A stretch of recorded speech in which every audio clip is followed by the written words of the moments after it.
Hello दोस्तों, नमस्कार। कैसे हैं आप सब? उम्मीद है आप सभी अच्छे होंगे और आप सभी की तैयारी भी बहुत ही अच्छी चल रही होगी दोस्तों। अभी हम कंप्यूटर की जनरेशन को देख रहे थे और हमने फोर्थ जनरेशन तक कवर कर लिया था दोस्तों। और फोर्थ जनरेशन में हमने बहुत कुछ देखा था कि किन किन चीजों का यूज होने लगा था।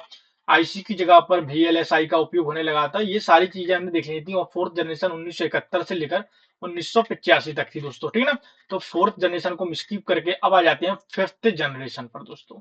तो जो फिफ्थ जनरेशन यानी हमारी पांचवी जनरेशन है, वह कब से कब तक इस्तेमाल है, यूज है दोस्तों। तो फिफ्थ जनरेशन हमारी 1990 से लेकर आज तक यूज माने वर्तमान समय तक मानी जाती है दोस्तों, ठीक है ना। तो पांचवी पीढ़ी कब से कब तक थी? 1990 से लेकर आज तक। चलिए, तो थोड़ा सा क्या करेंगे, थोड़ा सा डिटेल्स में जानने की कोशिश करेंगे कि देखिए जो पांचवी जनरेशन थी उसमें हम क्या क्या पढ़ेंगे, कौन कौन से कंप्यूटर का इस्तेमाल किया गया, कौन कौन सी टेक्निक का इस्तेमाल किया गया, कौन से कंप्यूटर थे, क्या इनमें महत्वपूर्ण था। ये सारी की सारी चीजें हम आप देखेंगे। और हाँ, पूरी पांचों पीढ़ी का एनालिसिस भी हम आपको कर देंगे, क्योंकि एक बार में आपके माइंड में कैप्चर कर जाएगा, आप कभी नहीं भूलोगे आप, ठीक है ना। चलिए, तो देखिए फिफ्थ जनरेशन ऑफ कंप्यूटर 1990 से लेकर आज तक। देखिए, कंप्यूटर की पांचवी पीढ़ी की शुरुआत 1990 से हुई थी दोस्तों। कब से हुई थी? 1990 से हुई थी और अब तक है। पांचवी पीढ़ी की जो कंप्यूटर दोस्तों, पांचवी पीढ़ी के कंप्यूटर के अंतर्गत आते हैं। कौन कौन आते हैं? देखिए, कंप्यूटर की पांचवी पीढ़ी में वर्तमान के शक्तिशाली एवं उच्च तकनीक वाले कंप्यूटर से लेकर भविष्य में आने वाले कंप्यूटरों तक को शामिल किया गया है दोस्तों। ये छोटी सी इंफॉर्मेशन थी, भाषा थी, ये तो ठीक है, हमने देख लिया। इस पीढ़ी के कंप्यूटरों में कंप्यूटर वैज्ञानिक कृत्रिम बुद्धिमत्ता यानी आर्टिफिशियल इंटेलिजेंस, एआई का ही फुल फॉर्म होता है आर्टिफिशियल इंटेलिजेंस। एआई का फुल फॉर्म क्या होता है? आर्टिफिशियल इंटेलिजेंस, याद रखना दोस्तों। तो यहाँ पर आपको क्या बता रहा है, इस पीढ़ी के कंप्यूटर में कंप्यूटर वैज्ञानिक कृत्रिम बुद्धिमत्ता यानी आर्टिफिशियल इंटेलिजेंस को समाहित करने का प्रयास है दोस्तों, जो कि अब कर लिया गया है बहुत हद तक। चलिए, इसके बाद थोड़ा सा और देखेंगे। आज के कंप्यूटर इतने उन्नत हैं कि भी हर विशिष्ट क्षेत्र मूल रूप से क्या दोस्तों, अकाउंटिंग है दोस्तों, ठीक है ना। चलिए, अकाउंटिंग में और इंजीनियरिंग में, भवन में और भवन निर्माण में, अंतरिक्ष में और हॉस्पिटल वगैरह में आपने देखा होगा, ठीक है ना, हेल्थ क्षेत्र में और एजुकेशन में, हर प्रकार से दोस्तों इनका उपयोग किया जा रहा है। पांचवी पीढ़ी आते आते कंप्यूटर का यूज इतना होने लगा कि ऐसी कोई भी फील्ड नहीं बची है जहां पर कंप्यूटर का यूज किया जा रहा हो दोस्तों। आपने देखा होगा, आप हॉस्पिटल में जाते होंगे तो सिटी स्कैन वगैरह, ठीक है ना, तो ये होती है, ये भी कंप्यूटर से ही ऑपरेट होती है। सब आपने देखा होगा। आप एजुकेशन की फील्ड में जा रहे होंगे तब आपने देखा होगा, बड़े बड़े कंप्यूटर लगे रहते हैं जिनमें प्रोजेक्ट वगैरह बताए जाते हैं, कराए जाते हैं। और कंप्यूटर बहुत बड़ी फील्ड है दोस्तों कंप्यूटर की। और आपने देखा होगा डेवलपर्स दिन पे दिन बढ़ते जा रहे हैं। तो ये सारा का सारा दोस्तों कंप्यूटर के द्वारा ही काम हो रहा है। अब पांचवी पीढ़ी में और क्या हम जानेंगे, पांचवी पीढ़ी के कंप्यूटर को निम्नलिखित लक्षण हो सकते हैं। कौन कौन से लक्षण थे उनके देखते हैं। कंप्यूटर के विभिन्न आकार दोस्तों, सबसे पहले क्या देखेंगे, कंप्यूटर के विभिन्न आकार। आवश्यकता के अनुसार दोस्तों, क्या है, आवश्यकता के अनुसार आकार और संरचना को तैयार किया जाता है कंप्यूटर को, ठीक है। जैसी आवश्यकता होगी, पहले के कंप्यूटर में क्या था, आपने देखा होगा पहली पीढ़ी के कंप्यूटर जैसी चाहे आवश्यकता हो, लेकिन उनको तो एक कमरे की जगह चाहिए है, उनको एयर कंडीशनर जगह चाहिए है, रख रखाव उनका बहुत ज्यादा खर्चीला होता था। लेकिन पांचवी पीढ़ी आते आते कंप्यूटर को आवश्यकता अनुसार डिजाइन किया जाने लगा। जैसे आपने देखा होगा, जैसे हमको मैं एक स्टूडेंट हूँ, जैसे आप तैयारी कर रहे हैं, तो आपको कैसे कंप्यूटर की आवश्यकता है, जिसपे यूट्यूब चल सके, फास्ट टाइपिंग हो सके, कोई भी क्लासेस को टाइम टू टाइम देख सकें आप लोग, यूट्यूब चले उसमें हैं। तो ये सारी चीजें, कभी कभी मीटिंग हो जाए, जूम मीटिंग, तो ऐसा कंप्यूटर चाहिए ये सब चीजें आपको सपोर्ट करें। अब जैसे आपने देखा होगा हॉस्पिटल वगैरह में आप जाओगे, तो उनको कैसा चाहिए, उनको चाहिए थोड़ा हाई लेवल का, जिसमें सीटी स्कैन वगैरह की मशीन कंट्रोल हो सके, एक्सरे वगैरह की मशीन कंट्रोल हो सके, वो भी कंप्यूटर है। इसके बाद आपने देखा होगा डेवलपर्स जो कोडिंग्स वगैरह करते हैं दोस्तों, जो वेबसाइट वगैरह डेवलप करते हैं, उनको हाई लेवल के कंप्यूटर चाहिए होते हैं, जिनमें बड़े बड़े सॉफ्टवेयर काम कर सके। तो आवश्यकता अनुसार पांचवी पीढ़ी में कंप्यूटर डेवलप होने लगे। आज के विभिन्न मॉडलों में डेस्कटॉप, लैपटॉप और पॉमटॉप भी दोस्तों आदि हैं दोस्तों, कंप्यूटर उपलब्ध है, आसानी से अब देखा जा सकता है। इतना क्लियर हो गया। थोड़ा सा और नीचे आएंगे, ये पांचवी पीढ़ी में आर्टिफिशियल इंटेलिजेंस का यूज होने लगा, तो ये तो क्लियर है। अब यहाँ पर सबसे इंपॉर्टेंट चीज देखिए, पांचवी पीढ़ी में ज्यादा कुछ बताने के लिए था नहीं। सुपर कंप्यूटर थे, जो कि मैं आपको उसकी अलग से क्लास लेकर आऊंगा, कौन कौन से सुपर कंप्यूटर किस देश ने डेवलप किए, अभी प्रेजेंट में सुपर कंप्यूटर सबसे ज्यादा कौन सा आगे है, ये सब मैं आपको बताऊंगा, ठीक है ना। चलिए, जनरेशन ऑफ कंप्यूटर देख लेते हैं। अब देखिए स्क्रीन पर अगर आपको इमेज दिख रहा होगा, मैं अगर कोशिश करूंगा, सबको इमेज क्लियर दिख रहा होगा। थोड़ा सा ऊपर कर लेता हूं ताकि और क्लियर दिखे। उम्मीद है सबको क्लियर दिख रहा होगा। चलिए मैं देखता हूँ जनरेशन ऑफ कंप्यूटर। अब देखिए बहुत इंपॉर्टेंट, एक ही बार में पांचों पीढ़ी आपकी क्लियर हो जाएंगे, कोई भी दिक्कत नहीं होगी। देखिए बस मैं जो कहते जा रहा हूँ उसको सुनिए और इमेज को देखिए। पहली पीढ़ी के कंप्यूटर ये है दोस्तों, कौन सा है जी, लिखा भी हुआ है फर्स्ट जनरेशन। फर्स्ट जनरेशन का जो एनईए कंप्यूटर देखिए कितना बड़ा आकार इसका, एक कमरे में फैला हुआ है पूरा। इसमें क्या यूज किया जाता था पहली पीढ़ी के कंप्यूटरों में, इसका स्क्रीनशॉट भी ले सकते हैं आप लोग, ठीक है ना। जिसको भी स्क्रीनशॉट लेना है वो स्क्रीनशॉट ले सकता है। यहाँ पर देखिए प्रथम पीढ़ी के कंप्यूटर में क्या यूज किया जाता था, तो वैक्यूम ट्यूब यूज किया जाता था। यहाँ पर लिखा है, मैं इसका कलर बदल लेता हूँ, रेड कलर थोड़ा अच्छा दिखेगा, ठीक है ना। चलिए तो यहाँ पर देखिए दोस्तों, तो पहली पीढ़ी के कंप्यूटर में क्या यूज किया जाता था, वैक्यूम ट्यूब। और यहाँ पर देखिए दोस्तों वैक्यूम ट्यूब की इमेज भी लगी हुई है, जो कि मैंने आपको दिखा चुका हूँ। और जो पहली पीढ़ी के कंप्यूटर को देखिए कितना बड़ा है, तो ये पहली पीढ़ी कवर कर ली। अब आ जाते हैं पहली पीढ़ी से दूसरी पीढ़ी की ओर, यानी सेकेंड जनरेशन। सेकेंड जनरेशन में वैक्यूम ट्यूब की जगह पर किसका इस्तेमाल किया जाने लगा था, तो ट्रांजिस्टर का इस्तेमाल किया जाने लगा था। ट्रांजिस्टर कैसे दिखते हैं, तो ये देखिए ट्रांजिस्टर की इमेज भी यहाँ पर दी हुई है, ठीक ना। और दूसरी पीढ़ी के कंप्यूटर देखिए, पहली पीढ़ी के कंप्यूटर से दूसरी पीढ़ी के कंप्यूटर का आकार छोटा है थोड़ा सा। अच्छे से अगर आप देख पा रहे हो, पहली पीढ़ी के कंप्यूटर को तो एक एक हॉल की बराबर जगह चाहिए होती थी, लेकिन सेकेंड पीढ़ी आते आते थोड़ा सा इनके आकार में कमी आ गई और वैक्यूम ट्यूब की जगह पर ट्रांजिस्टर का इस्तेमाल किया जाने लगा था। तो हमने सेकेंड पीढ़ी में क्या जाना, वैक्यूम ट्यूब की जगह पर ट्रांजिस्टर का उपयोग किया जाने लगा था।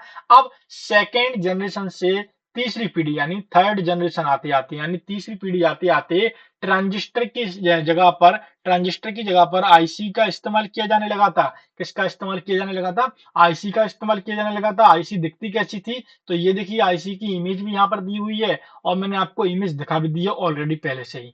और जो तीसरी पीढ़ी थी उनके कंप्यूटर का आकार देखिए, पहली और दूसरी पीढ़ी के अपेक्षा कितने छोटे हुए। देखिए तृतीय पीढ़ी का कंप्यूटर जो आपकी आप स्क्रीन पर देख रहे होंगे, कितना छोटा आकार हो गया है। तो ये एक कंपैरिजन जो मैं आपको बता रहा हूं कंपेयर करके, ये आपके माइंड में कैप्चर कर जाना चाहिए। आप इसका स्क्रीनशॉट ले लीजिए, कभी भी अगर आप भूलें तो इस इमेज को देख लेना, सारी की सारी आपकी पीढ़ी पांचों पीढ़ी क्लियर हो जाएंगी। अब इसके बाद थर्ड जनरेशन से लेकर आ जाते हैं थोड़ा सा फोर्थ जनरेशन पे। इस कंप्यूटर को तो हम और आप यूज किया ही होगा, सबने इस कंप्यूटर को यूज किया होगा कहीं ना कहीं। तो अब आप देख रहे हैं यहाँ पर दोस्तों कि फोर्थ जनरेशन आते आते कंप्यूटर कितना स्मार्ट लगने लगा है दोस्तों, लगने लगा है ना। और फोर्थ जनरेशन में तीसरी पीढ़ी में आईसी का इस्तेमाल होने लगा था। आईसी का फुल फॉर्म क्या होता है, इंटीग्रेटेड सर्किट। और अब फोर्थ पीढ़ी में आईसी की जगह पर किसका इस्तेमाल होने लगा था, चिप का इस्तेमाल किया जाने लगा था, जिसको VLSI बोलते हैं, वेरी लार्ज सर्किट इंटीग्रेटेड, ठीक है ना, या कह सकते हैं वेरी लार्ज इंटीग्रेटेड सर्किट, ठीक है ना। तो VLIC, very large integrated circuit. तो ये चिप का इस्तेमाल किया जाए। ये चिप देखिए कितनी छोटी आकार की हो गई, इस फोटो में थोड़ा मैं बड़ा करके इसलिए दिखाया है ताकि आपको दिखे, लेकिन ये बहुत ही छोटे आकार की होती है। ये फोर्थ जनरेशन हो गई।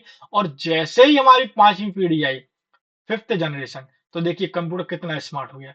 ये कंप्यूटर सभी के घर में होगा, अधिकतर 80% लोगों के पास ऐसे कंप्यूटर होंगे। और वो बात अलग है आप लोग लैपटॉप यूज करते होंगे, लेकिन ये कंप्यूटर सभी के पास होगा। और इन कंप्यूटर को हम क्या बोलते हैं, तो इन कंप्यूटर को हम बोलते हैं डेस्कटॉप कंप्यूटर के नाम से भी जानते हैं, पर्सनल कंप्यूटर के नाम से भी जानते हैं।